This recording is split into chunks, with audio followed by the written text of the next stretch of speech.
Vous êtes jamais demandé pourquoi le mot bonheur il existait qu'au singulier? L'homme aujourd'hui est lancé dans cette course à la recherche constante du bonheur et c'est une course sans fin parce que le bonheur on n'en a pas encore trouvé la réponse. On ne sait toujours pas ce que c'est. On est à la quête de quelque chose de grand, de mystérieux, d'unique.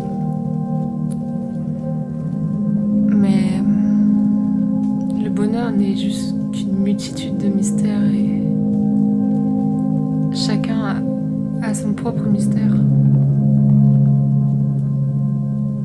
On cherche quelque chose constamment sans se rendre compte qu'en fait on le possède déjà. Parce qu'on nous a dit que le bonheur c'était quelque chose d'autre, que le bonheur était unique et qu'il était pour tous le même. Mais chaque individu se compose d'une multitude de personnalités en lui-même. C'est pas moi qui vais vous dire le contraire. D'une journée à l'autre, d'un mois à l'autre, je peux changer totalement. Personnalité, d'univers, tout peut changer. Alors comment s'accrocher à quelque chose d'unique? C'est impossible d'être constamment heureux. Et en fait, j'ai trouvé le bonheur le moment où j'ai compris ça. Enfin, trouver le bonheur. Le bonheur, c'est quelque chose que l'on trouve partiellement, de temps en temps. Mais il y a d'autres moments. Et j'ai appris à accepter la tristesse, à l'évacuer, à affirmer la colère, la honte, le regret.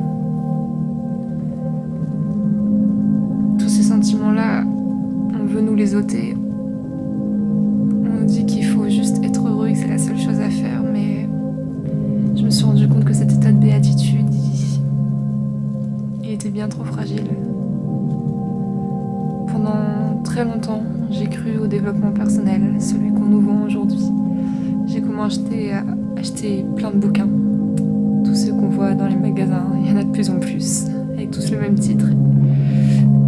Et ça a marché pendant un an. J'ai eu un peu dans un état second où j'étais toujours heureuse et je voulais que tout le monde autour de moi soit heureux. Et je disais à tous ceux qui avaient des problèmes que c'était pas normal, qu'on pouvait régler ça. Et en fait, cet état de béatitude, il m'a totalement fragilisée. Il m'a totalement désarmée. Et alors il m'a rendue victime du tourment qui est propre à la vie humaine. Et de manière beaucoup plus dangereuse qu'il aurait pu l'être si j'avais été déjà habituée à me désillusionner sur cette question du bonheur. Et je vous invite à faire attention à ce business qui est en train de se monter et qui fait croire au bonheur comme quelque chose d'intouchable. C'est sûr que ça marche pour certains. Il y a des personnalités qui sont faites pour vivre une vie tranquille, une vie heureuse où tout est blanc, à s'étirer le matin en étant heureux et à finir le soir en étant heureux, à voir la lumière partout et le bien partout. Mais on est tellement d'êtres différents sur Terre. Et il y en a tout autant qui sont totalement différents. Il y en a pour qui le bonheur n'a pas autant d'importance que d'autres valeurs, que d'autres moments de leur vie. Il y en a pour qui la tristesse est tout aussi importante. Il y en a qui évoluent quand ils découvrent le bonheur, il y en a qui évoluent quand ils découvrent la tristesse. On est tous attirés par cette question du bonheur, mais comme tout ce système matérialiste d'aujourd'hui, il ne faut pas se laisser attraper non plus et nier tout le reste, nier tout ce qui fait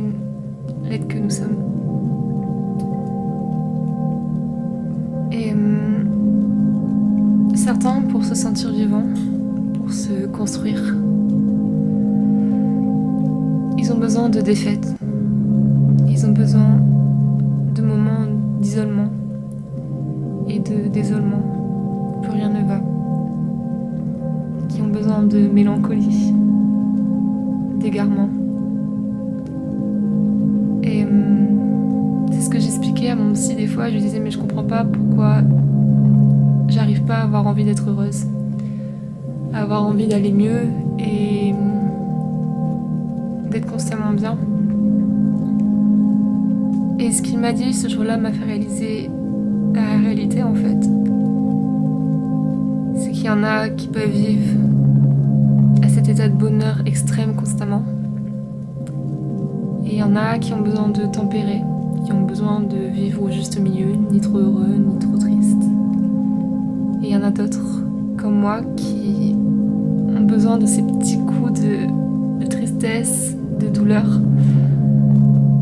à se torturer un petit peu soi-même avec ses pensées et à s'isoler et à être triste, à pleurer. Il y en a qui ont besoin de ça aussi pour vivre. Et si j'avais compris ça plus tôt, j'aurais pas été autant déçue. Parce que je vivais constamment dans l'illusion. Et quand j'ai été touchée, que ça a failli m'ôter la vie, et que toute ma vision du monde a changé du jour au lendemain, j'étais juste en colère ou déçue. Parce que au début je pensais que c'était juste de ma faute en fait. Mais non, c'est juste que la vie humaine, surtout longue telle qu'elle est, il y a forcément des moments où elle n'est pas parfaite.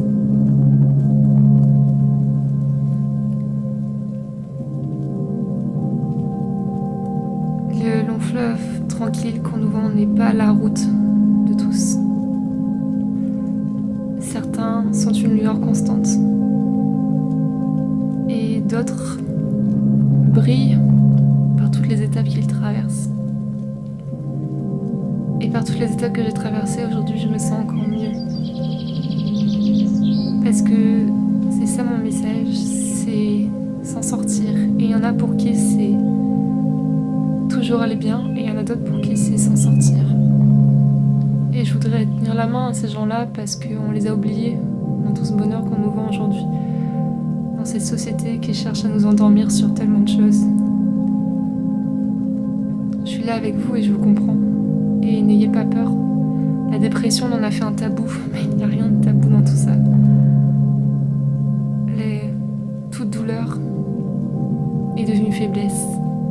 Mais croyez-moi, il y en a pour qui la douleur est juste la plus grande force qui soit. La vie n'est qu'un cycle de mort et de renaissance constante. On ne peut pas aller contre ça, on ne peut pas faire comme si c'était faux. On ne peut pas vivre sur une ligne droite. Non, tout tourne constamment. Regardez la nature autour de vous, tout meurt, tout renaît constamment. Il y a des choses qui restent, qui perdurent, comme le lierre, des choses qui demeurent constamment, et d'autres qui se fanent et qui tombent, qui sont écrasées, qui sont mangées, mais qui renaissent, qui reviennent, qui parviennent à percevoir la lumière, à s'en imprégner et à vivre, pour ensuite recommencer ce cycle sans fin. Et c'est un peu comme nos émotions. Les émotions, c'est un cycle constant et qui a une forte symbolique. Et il ne faut pas aller contre ça parce que la société nous dit d'aller contre ça. Je vois tellement de personnes qui sont tristes mais qui n'osent pas le dire. Et juste le fait d'assumer sa tristesse, c'est ce qui guérit le plus. Croyez-moi, j'en ai fait l'expérience. Les gens ont commencé à me remercier justement quand j'ai commencé à parler de la vérité. Quand j'ai arrêté d'être la fille pour qui tout était parfait. Qu'on jalousait presque de ça en fait. Mais à partir du moment où j'ai montré que moi aussi j'avais des faiblesses, moi aussi j'étais triste, moi aussi je pouvais me détruire, mais que je pouvais m'en sortir, c'est là que les gens m'ont remercié parce qu'ils se sont reconnus. Parce qu'il y a bien plus de gens qui souffrent à un moment ou à un autre dans leur vie que de gens qui ont une vie Et j'ai commencé à révéler cette part obscure de moi. J'en ai parlé, mais j'ai osé parler de ma dépression, de la maladie que je vivais et qui m'a presque ôté la vie. Et c'est là que les gens m'ont remercié. Parce que je n'en revendais pas quelque chose, une espèce de voile sur la réalité. Et un voile sur la réalité qui, au moment où il se baisse, même l'instant d'une seconde, nous perd totalement. J'ai ouvert les yeux en fait sur ce conte de fées qu'on m'avait vendu. Et il y en a des contes de fées qui étaient très bien. Je ne suis pas complètement contre le développement personnel, bien au contraire. Il y a des livres excellents, des personnes excellentes pour défendre cela. Mais ces personnes fonctionnent sur les personnes qui sont destinées à cela. Et j'admire en fait les livres qui nous apprennent aussi à assumer notre tristesse plutôt que de toujours la renier. Et faire comme si elle n'existait pas, faire comme si ce n'était qu'une illusion et qu'on pouvait tout, qu'il n'y avait rien de mal dans la vie, que tout pouvait s'arranger. Et je remercie d'ailleurs les personnes qui défendent ça. La vulnérabilité, c'est ce qui fait toute la beauté. C'est l'essence même de l'humanité. Même tous les dieux qui furent créés connaissaient aussi leur vulnérabilité, connaissaient la tristesse, la peur, le deuil, la colère, la jalousie. Tous. Ces émotions sont normales et sont nécessaires. Et j'aimerais qu'on les assume un peu plus. Le problème, c'est qu'en fait, on est dans une société qui va tellement mal sur certains points qu'on s'est mis à parler de la solution avant de parler du problème. On veut donner la solution à ceux qui sont en dépression. On dit tenez, c'est ça qui marche. On veut donner ça à telle maladie, ça à telle maladie. Mais est-ce qu'on analyse le problème derrière? Est-ce qu'on se demande de où il a été créé? Est-ce qu'on se demande pourquoi il y a autant de souffrance aujourd'hui dans notre monde? Alors c'est bien gentil de vouloir vendre une solution. Mais tendez aussi la main à ceux qui vous disent pendant des mois, des années que ça ne va pas. Ce n'est pas se lamenter. C'est parfois être soi-même et trouver ce qui nous a construit et ce qui nous attend et ce que l'on peut construire derrière. Je voulais juste faire cette vidéo parce que pour moi, après tout ce que j'ai traversé, ma vision du monde a tellement changé. Je voulais dire qu'en fait, j'en ai aucun regret. Un peu, c'est sûr. Mais au moins, j'ai ouvert les yeux et maintenant, je peux pleurer sans que ce soit une honte. Et je peux le dire. Je peux dire quand ça va pas.